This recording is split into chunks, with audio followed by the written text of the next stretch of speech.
Excellent question. I would say that there's a lot of unmistakable signs that indicate that someone's healed. Not perfect, but embedded in a journey that you could call them healed. First, they respond instead of react.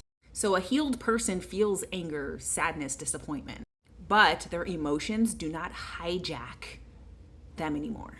They pause, they breathe, and they choose what the response is going to be. When someone can stay steady in the moments that trigger them, that's an indication of healing.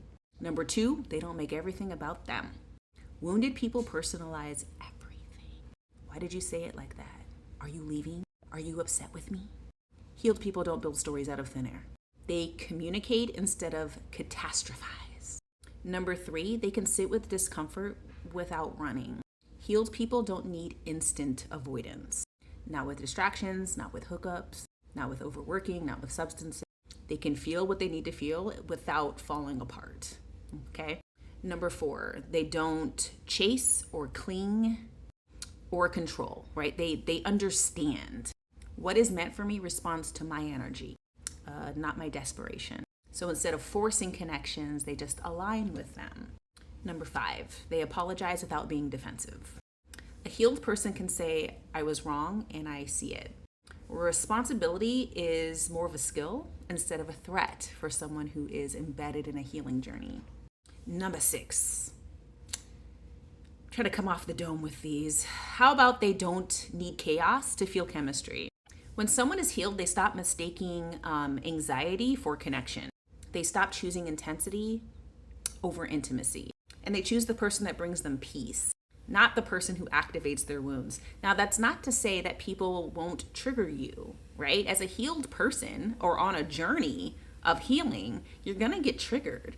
And sometimes those activations are useful and needed. However, if you're choosing to get activated and triggered instead of aligning with peaceful interactions, then you're not really healed.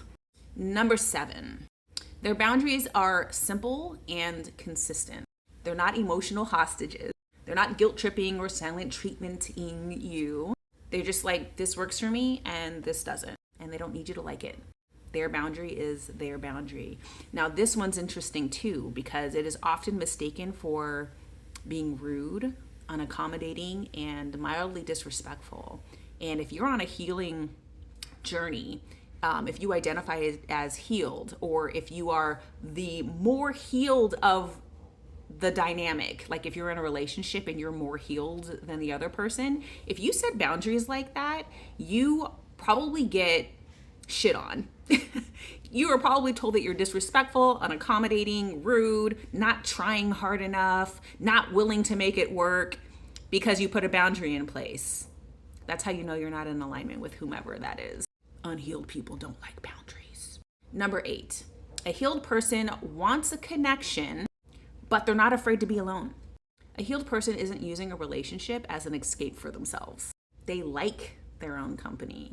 They don't need someone, they choose someone.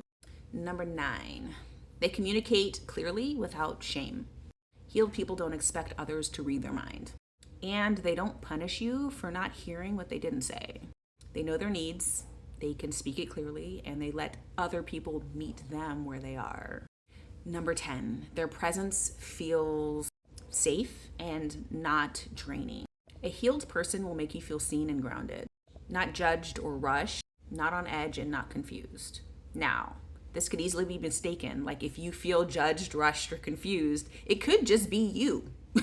Maybe they are triggering something in you where you're not taking accountability for your reaction.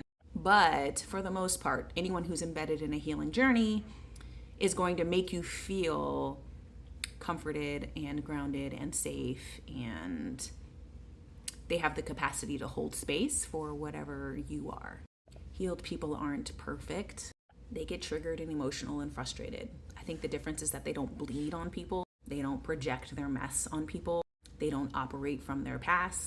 They don't confuse survival patterns with personality. And they're not living from their wounds. They are living from a space of wisdom. I hope that answered your question in less than 5 minutes.